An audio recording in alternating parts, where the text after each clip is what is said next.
What is going on, everybody? Gaming Magic here, and welcome back to some more new Super Mario Bros. U. In the last episode, we tackled the first 3 levels of Peach's Castle. In today's episode, we're going to be tackling the last 3 levels of Peach's Castle. So, without further ado, let's get into Peach's Castle -4 Firefall Cliffs, which is very reminiscent of one of the... I think it's actually reminiscent of the secret level. No, not the secret level. One of the levels from World 8 in the previous world. In the previous game. So, that's fun. The camera is constantly moving up. And rather than lava constantly rising, fireballs are constantly falling down. So, not as bad, he says, as he gets demolished by lava and another lava ball because he can't see them coming. But that's fine. Our first star coin's gonna be right here. Let's wait for a fireball to drop and then grab the star coin and run before the fireball annihilates that first star coin. Again, all the star coins are in pretty obvious places, unless except for the third one. The third one's an obvious place. It's just it's that kind of oh man sensation if you miss it because you knew where it was, or not that you knew where it was, but it was right there. And if you had gone a different way, you would have gotten it. That kind of oh man. Invincibility star, but I don't think this has any effect on lava. I'd rather not test. Oh, it does have an effect on the fireballs. Not on lava, but on the fireballs. That's pretty cool, actually. I did not know that. And this could have been helpful in previous levels. Huh. Interesting. Alright, we're gonna get an acorn or a water wingsuit from this block right here. Thank you.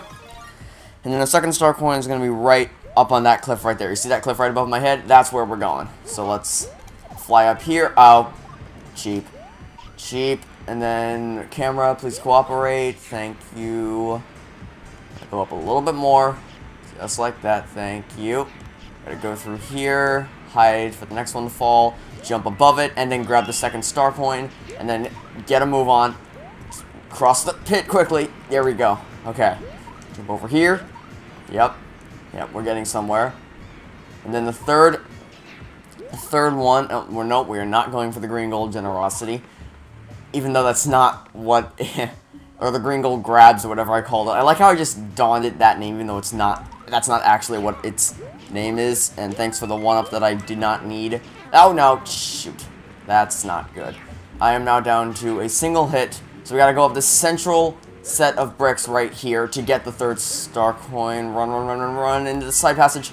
Alright, quit going to the next side passage. And then we're going to stay here until the next fireball passes. Pass quickly, please. And then we're going to climb up. We're safe here. We are safe here. Jump up here. Third star coin's right here. Just don't get hit by a fireball. Jump over this fireball. Go through the pipe. That is Firefall Cliffs completed. Well, almost. There's still a chance you can die in this final section, but it's not likely. Unless you get hit by one of these fireballs. We don't care about the one-up, we just care about finishing the level. Oh yeah, Mario time!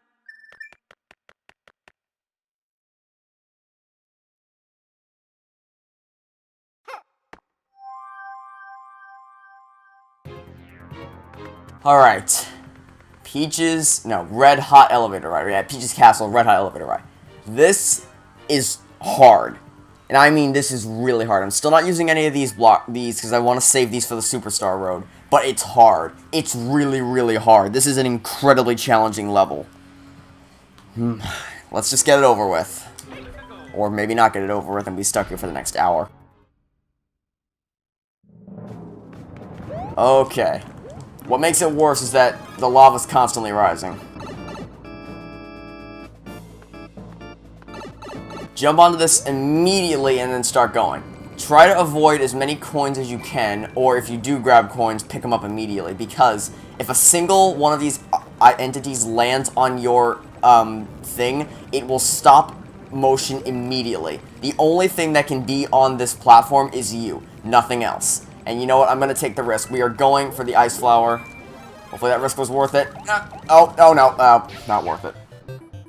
I guess you can go for it if you have the Goombas stop the thing with because obviously it stops moving if there's more than just, and it wasn't even worth it. Because it stopped, or because I lost the ice flower to the Goomba. Okay, that's cool. Well, you can go after it if you can ensure it stops by getting a Goomba onto it, right near it. This is the hard part, right here. Grab the... Yep, that's what I thought. Grab the star coin, jump over any electric things. That's... Really, coin. Go away. Now, this is also hard. We need to jump. The only way to get through is for us to hit this P-switch. So we're gonna get... No. Oh, no time, no time. Great. Well, I almost made it out of there with a nice flower. But the good news is that I made it out of here as Super Mario and not regular Mario. So we're gonna jump over here, hit this P-switch, and oh, I made a mistake. I made a mistake. Let's go, quickly now, quickly now. Come on, stick to the right, stick to the right. Oh, great. Well, now the only way to get a second star point is to get one of these bombs. Oh wait, no, there's another P-switch. Okay, never mind. I was wrong. Quickly. Hit the P-switch and run. Let's go. Go. Jump into this area really quickly and grab the second star coin and then get back onto the main path. Okay. Forgot that was the second P-switch. Almost went mini panic mode. And we get an ice flower. This is even better. Okay, this actually isn't going all that bad. I remember this level gave me a really hard time in the first walkthrough. No. Okay, almost dodged it. Didn't dodge it fully, but Red Ring Riches. Oh, maybe it's not worth it. Nah, we'll go for it. Gave me a really hard time in the first walkthrough, but it seems to not be that bad this time around. I mean, I've died a few times, but that's to be expected with this game, because it's much harder than... What was stopping me? Okay. Much harder than the first game, and the third star coin should be right here. Yep. We got to slip past as one of these things runs by. We don't have a lot of time. Get off. Go. Rise up. And run through quickly before another one comes here. Okay, that's it. Oh, no. This lava's not doing us in today. Not today. Nope, not today. Get off. Yep, it's right there. Final push to the end. Yeah! Third try, I think. Not bad. That gave me a lot of problems in the first walkthrough, because I know I spent freaking forever in this level in the walkthrough. So, I'm glad it was easy this time around. Oh yeah, Mario time!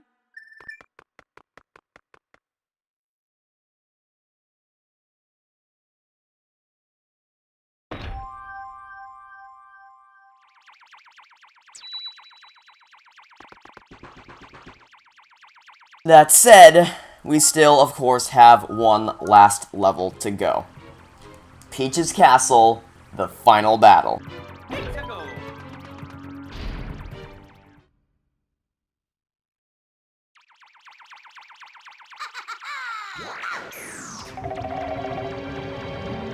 And this level's made even worse by the fact that Bowser Jr. is here. His goal is to make your life a nightmare. And I didn't time that correctly. The objective there was to trick him into stomping in a place I didn't want him to stop, or that I wanted him to stomp at.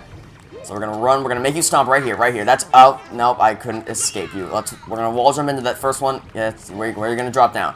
Where are you gonna drop down, friend? You're gonna drop down right here? That's where you wanna jump down? Well, let's go to the left to avoid you, and then keep running. I'm gonna reach for the stars. Oh, shoot. Where are you gonna drop down? What are you gonna drop down? Oh, not fair. Yeah, that's right, right there, just like that. Oh, nope, almost fell into the lava. That's right, come down again, right? Yep, just like that, buddy.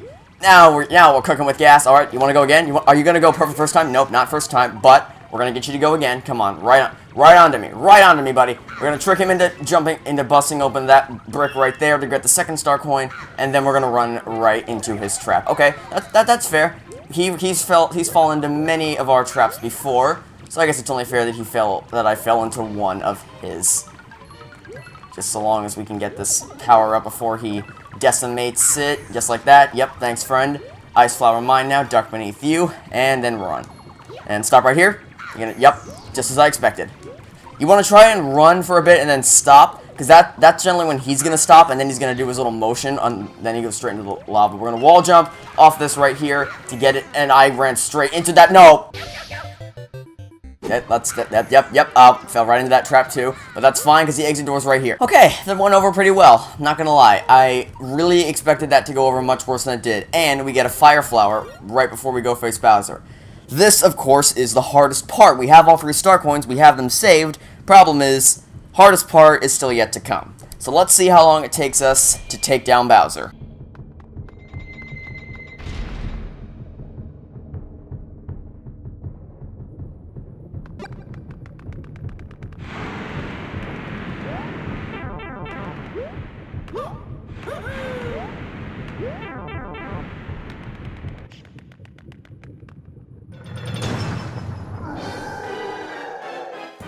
Okay, the goal here is wait for Bowser to shoot a fire. Also, look how good he looks in high definition.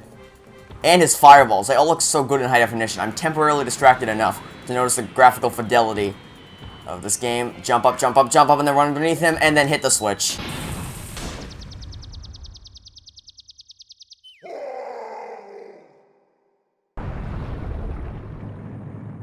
Mario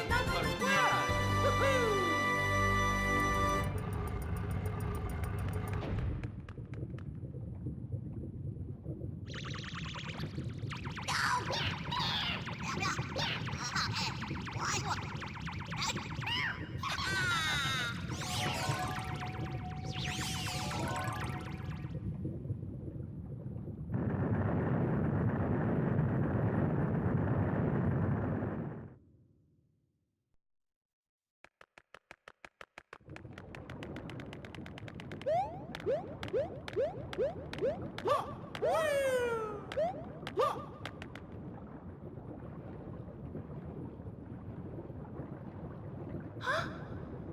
Mario! Help!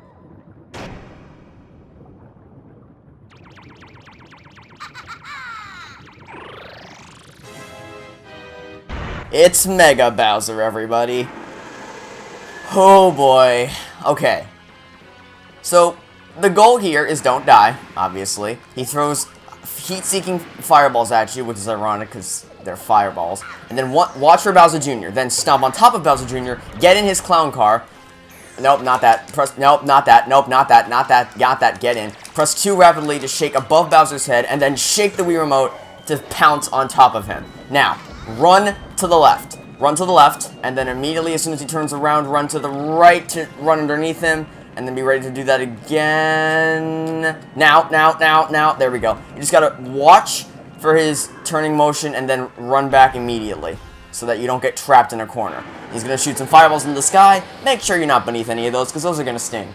Now, as with any boss fight, it's 3 hits and he is down and out for good. That said, getting those 3 hits, as you know if you've seen my first walkthrough, can be quite the pain in the butt. Watch out for the bombs as well. Those can really ruin your day, especially if they get hit by one of the fireballs.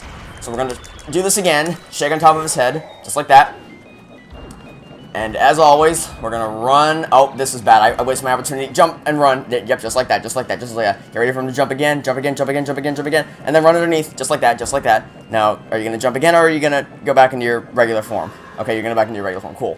Throw your fireballs into the sky, or breathe your fireballs into the sky. I like to think that he's the one that was firing all those fireballs at us throughout the past 4 or 5 levels. Now 4, because those are the only ones where fireballs were raining from the sky. There we go. Watch out for the bombs again. He's going to try and step on us now with his gigantic footsteps. Jump on top of Bowser Jr. one more time. And, oh, okay. This may be harder than I thought. No, do not crush me.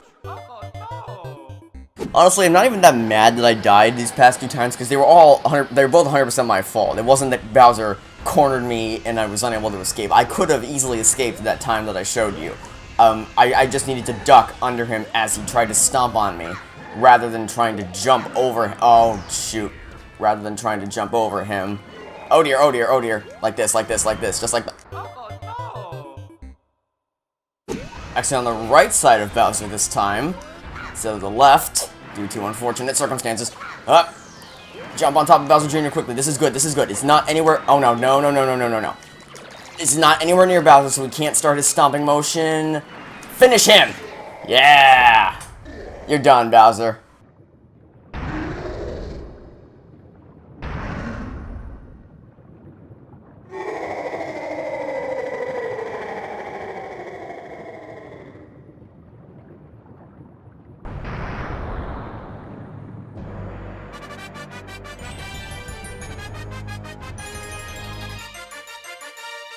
Mario number 1! Woohoo!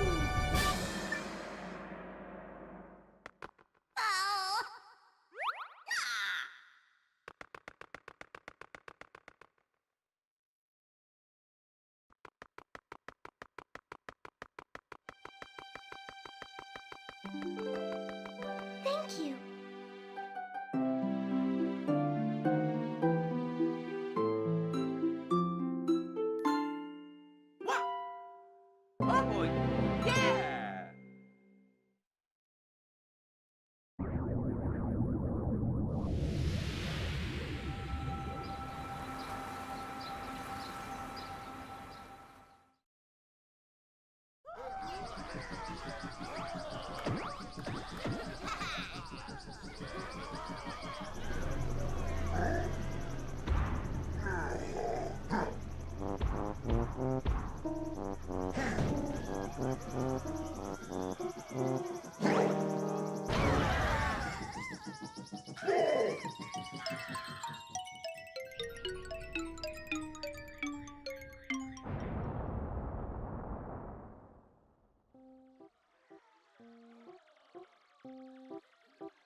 That cutscene always cracked me up.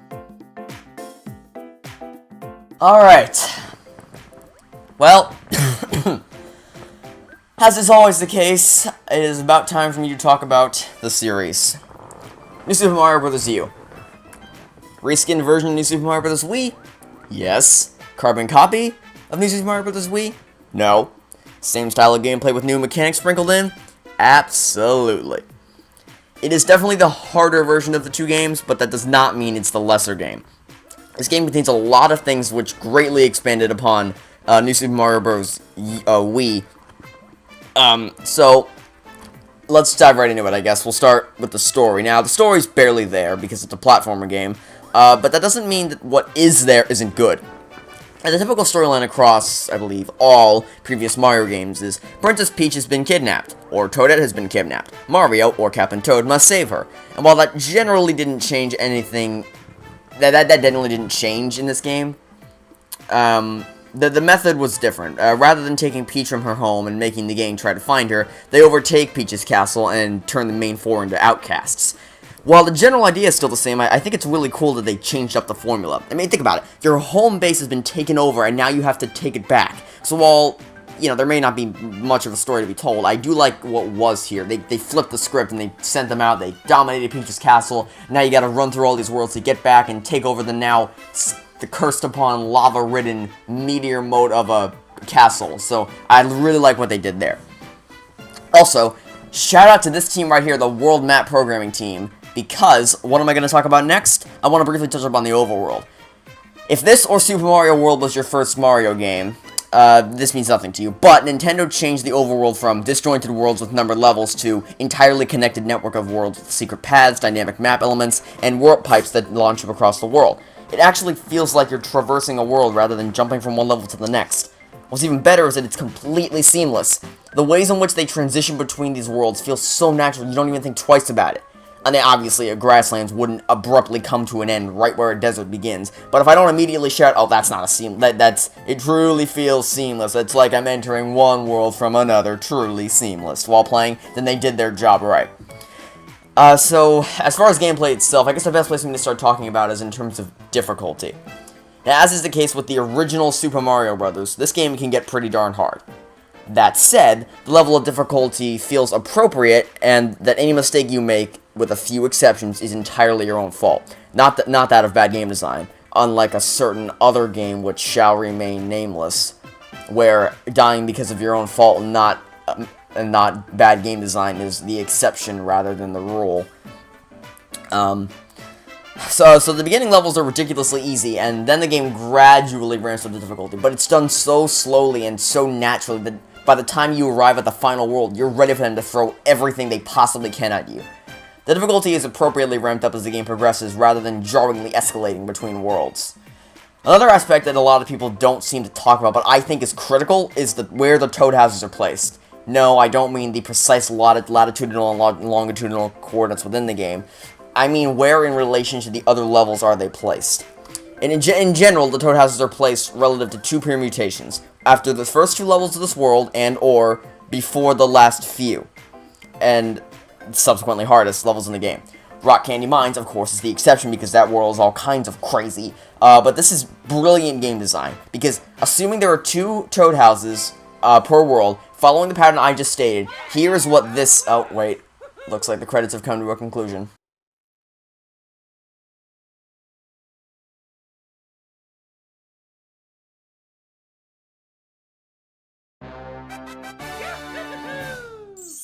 Congratulations on completing the game. A star has been added to your save file. You can now save at any time from the main menu.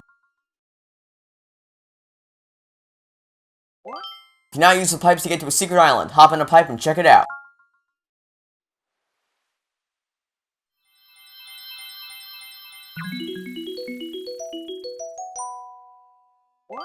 You can now use the pipes to get to Superstar Road. By the way, have you found all the star coins yet? Just kind of a backhanded compliment. You unlocked the Superstar Road! Now go back and get all the star coins. Speaking of which, you got all the star coins in Peach's Castle. That's gotta mean something good, right? And just to show you what it does, for each world of star coins you complete, oh dear god, you've cleared all courses through Peach's Castle. Congratulations, a second star has been added to your save file. And you think, yep, we're still going. You've collected all the star coins up to Peach's Castle. A third star has been added to your save file. I think 4 and 5 are in the Superstar Road. Update your save file to indicate you've completed the game. Yes. Saved. Okay. So what was I saying? I guess, yeah, we'll check out the secret island. We won't go to Superstar Road yet, but we will check out the secret island, because that's, seeing as this is the finale, and we just got bonus episodes, I think it's appropriate for us to go here now. So what I was saying, assuming there are two toad houses per world, here's what that accomplishes. The first toad house stocks up the player's supply for the first tower, or it replenishes lost power-ups from the previous world's castle. In a sentence, it prepares the player for the world ahead. While in the earlier worlds this isn't as important because the levels aren't all that challenging, in the later worlds it is essential because the levels really start to get challenging. The second toad house accomplishes the same task as the first, but in a different way. In that, assuming the preceding world was a nightmare, or at the very least incredibly challenging, the second toad house either ramps up the player's life count before the castle, or replenishes their supply of power-ups before they tackle the boss fight. Either way, it works because most of the time it's a one-up house and a power-up house to make up a world. This approach gives the player both extra lives and power-ups in strategic locations, and this may be something that goes over the heads of a lot of players, or they just don't think about it, but it is an incredibly important detail that I feel should not be overlooked, especially since the final world contains no toad houses. Superstar Road does, 4 I think, but not Peach's Castle. So before I continue, let's look about the records. We got 10,927 coins, 224 star coins, that's all of them, 36 Goombas stomped, 323 items collected, 11 3-up moons collected, distance on boost blocks, 439.2 meters, I guess, distance on mini boost blocks, 402.4 meters, I guess, 97 goalposts, 2 goals reached with Yoshi, 3 goals reached with Baby Yoshi, 55 one-ups earned at goal, 74 fireworks at goal, times applied at 190, 9 nabbits caught. Okay. So that's basically just a stats page of the adventure, and there's all those power-ups up in there, so I think that's a nice little detail. So as far as the platforming aspect of the gameplay goes, there isn't really all that much for me to say. It definitely feels more like the original Mario 2D Mario games and the like, but at the same time, it also feels like a modern Mario game.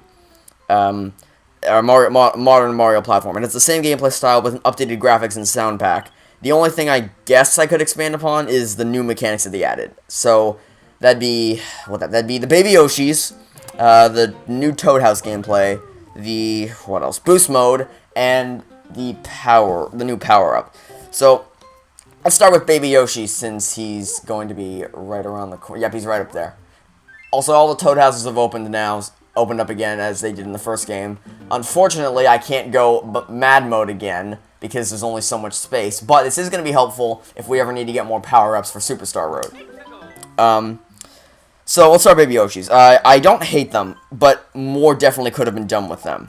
In this game, there are 3, pink and blue. Pink allows you to hover high into the sky. Yellow allows you to illuminate the darkness as a light, essentially a little light, a portable candle light bulb torch thing.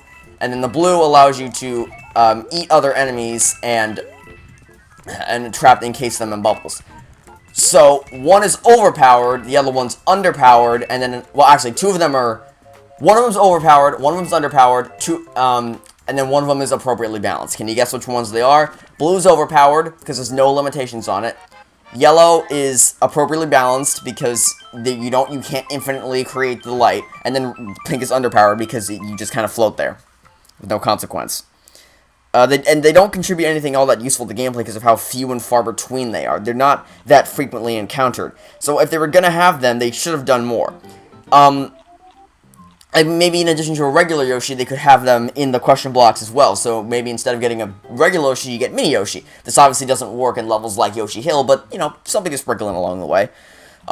This would have made them more frequent and gave them a bigger part to play in the game. Something else is they should have had more types of Baby Yoshis. That's a big thing that they should have done.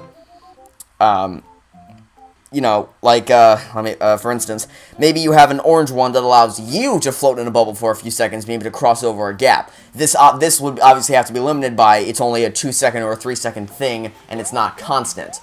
And I did not catch Nabbit in Sparkling Waters. Hang on, let's go do that right now. So, that's one example. I know, I'm just spitballing with examples here, but let's think of another one. So, you know, the bubbles thing's kind of like in multiplayer. Maybe you have a red one, which gives you X-ray vision for 1 or 2 seconds, and it allows you to try and search for star coins. But you limit this by either allowing you to only do it once per level, or you have a 30-second, 45-second recharge time in between uses. So, you know, something like that. So, they needed to do more with the Baby Yoshis. In my opinion, there weren't enough. They needed to... I didn't activate Invincibility Star. They needed to, you know, have more Baby Yoshis to give them a more prominent role. And this, of all levels, is one that I need an Invincibility Star for. And it's funny, because I think I actually had to catch him in this level before. Get back here, Nabbit. I thought we were done with you, but I guess I was wrong. Gotcha! Yeah. And as far as the new Toad House gameplay goes, I like it. It's a toss-up between a shell game and a memorize what's where and bring me the right ones. It's the same style of memorization gameplay. But I like that it alternates. I mean, I like the panel power-ups from New Super Mario Bros. Wii more, but I mean, without a doubt, I do not like what's in this game. Not at all. Something else that they added is, of course, boost mode, because they had to incorporate the gamepad in some way, shape, or form. So, as I'm sure you've been able to discern, I love this mechanic. I think it's a great way to incorporate the gamepad. On the one hand, though, there's a flip side. On the one hand, it makes it a bit overpowered because you use platforms anytime. On the other hand, it's balanced by frequently limiting the platform size, only allowing you to use 4 platforms, and sometimes it'll restrict you to mini platforms, meaning you need to use alternate methods to accomplish your goals. Yeah, there we go. Of course, the platforms aren't the only feature present in boost mode. You can also tap hidden items, such as the moon power, which that's a neat addition. I like that they included that. That said, I don't think it's meant to be used in the way which I used it over the past few weeks. The intention, I believe, is to have 4 players playing with Wiimotes, and then a 5th person on the gamepad tapping hidden items and using the platforms. Of course, in that aspect, I think it's meant to be more chaotic than trolly than anything. Like, if you saw the Achievement Hunters Let's Play, they had Jeff on the gamepad, and they had everyone else with controllers, and that was just chaotic to watch them struggle to get through the level with Jeff just as an absolute madman. For instance, oh, what's that? You wanted to get into that pipe? Well, too bad, now there are 4 platforms in your path. Haha! So there are multiple ways to utilize boost mode for the better, and I think that's a neat addition. It's a welcome addition to the game. Let's actually go to the Secret Island so we can see that our stats have updated since catching Nabbit one more time. Now, finally, the biggest thing, I think, is that they advertised was the wallowing suit. Obviously, this is a reference to the Super Leaf from Super Mario Bros. 3, and it's essentially the surrogate for the propeller head from New Super Mario Bros. Wii. It's a very powerful item, and the Aladdin version of it is even more powerful. I like the power-up, but I just don't like what it stood for, in that one of the biggest selling points of this game was this power-up, and I feel like they leaned on it too much as a crutch of selling points, but maybe that's just me. I don't know. Who am I to judge? And I think I'm going to stop messing around right now. Let's just stick on the secret island. We'll save here. And then we'll head back out to the main menu so you can see my save file. As far as presentational issues go, I haven't spotted any. The sound design is classic, and yet it feels revamped for the new hardware. And the graphics are beautiful, especially for the Wii U. This is especially noticeable in Sparkling Waters and Frosty Glacier, along with the painted swampland from Soda Jungle. The most notable thing about the presentation, though, is the music. The main theme is incredibly catchy, which let's actually play that for you right now.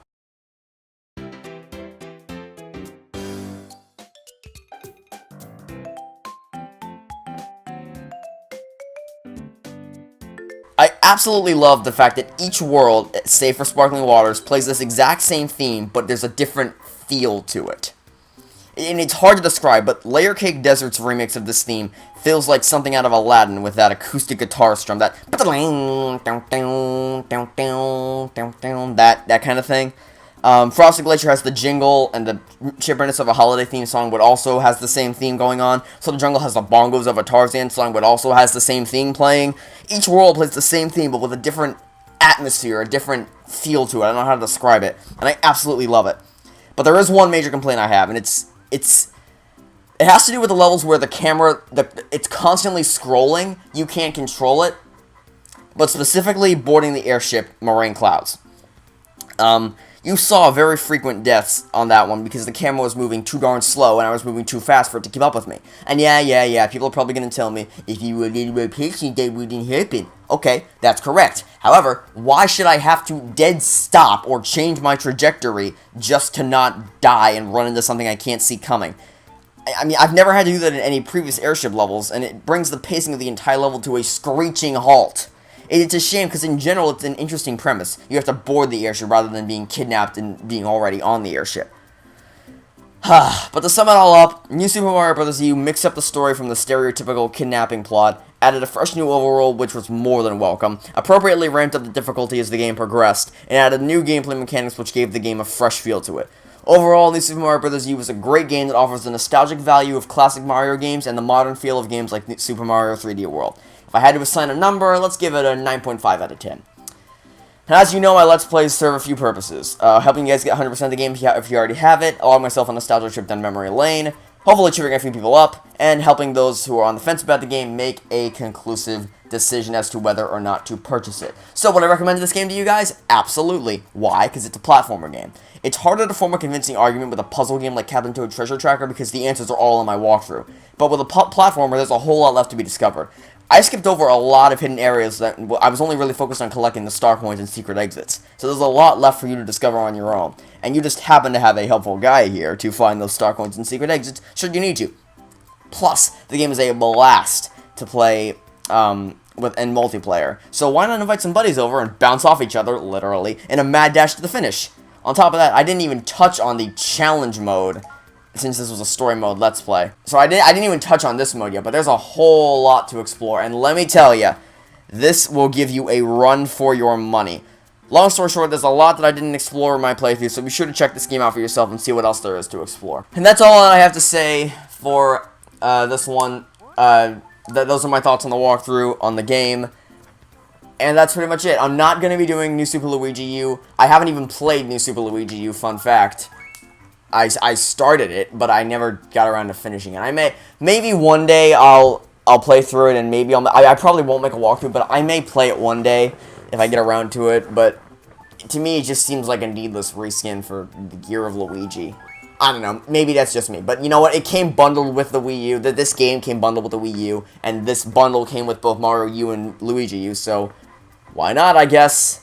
So that's going to do it. I still have to cover Superstar Road, and I promise you will see that tomorrow, but I'm not going to do the same thing I did with the last walkthrough. You're going to see it tomorrow. I will upload it tomorrow, I assure you with that. So, it's just going to take me a while in terms of recording to finish it. So, thank you everybody so much for watching. I hope you enjoyed. Stay tuned for the next episode. And until then, this has been Gaming Metric 13. Signing off saying I hope you have a fantastic global day. And I will catch you next time for the bonus episodes of New Super Mario Bros. U. Goodbye!